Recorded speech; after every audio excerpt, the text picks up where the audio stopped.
Hello, welcome to the second of our art attacks. I'm going a bit quick because I've just done this recording and it took me 6 minutes. So we're going to have to crack on. The second image of art that I want to share with you today, something that's always played a significant part in my life, sees modern technology moving us from Glasgow, Dali last week, down to St. Paul's Cathedral in London, where we'll find this wonderful image of Holman Hunt's The Light of the World.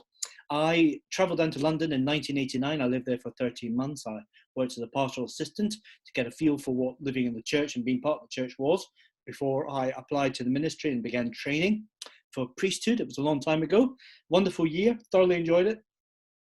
I took the opportunity when I was in London to visit places that were free, and the cathedral was at that point. And I remember standing in front of this picture thinking, I've never seen anything like that before. That's amazing. I just love it.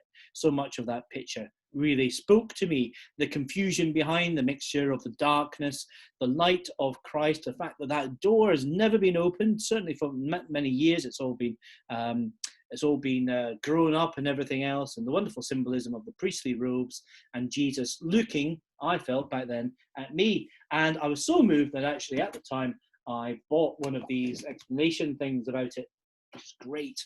And I've had that with me all through my life.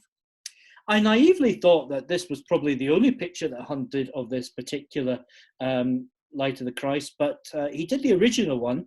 He lives in Keble College in Oxford. That's in the top left, and it's a quarter of the size. I've seen it in Keble College. It is a lovely picture, but it's not quite as powerful as the one in St. Paul's because it's a lot smaller and doesn't have this wonderful gilt frame all around it.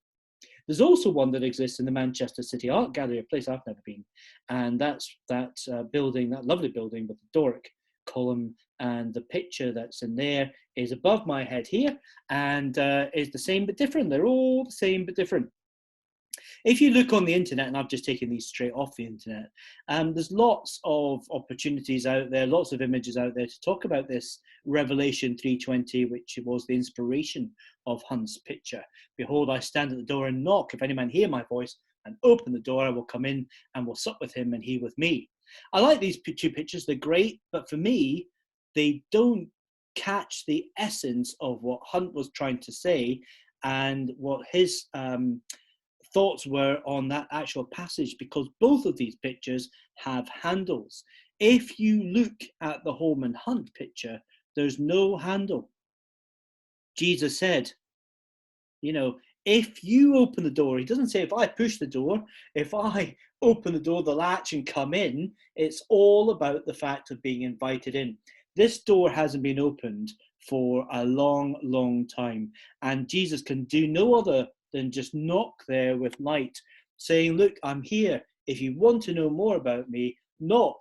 When I knock, open the door.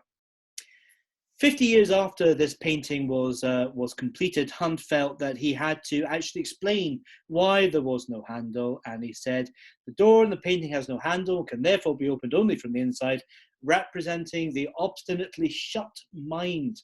I know it's a little bit harsh, but I understand where he's coming from. So let me just leave this picture with you, the second of my art attacks. I hope you've enjoyed it. Holman Hunt's The Light of the World. Behold, I stand and knock. May the knocking Christ enter your hearts this day and be with you now and always. Amen. Thank you for watching. Bless you all.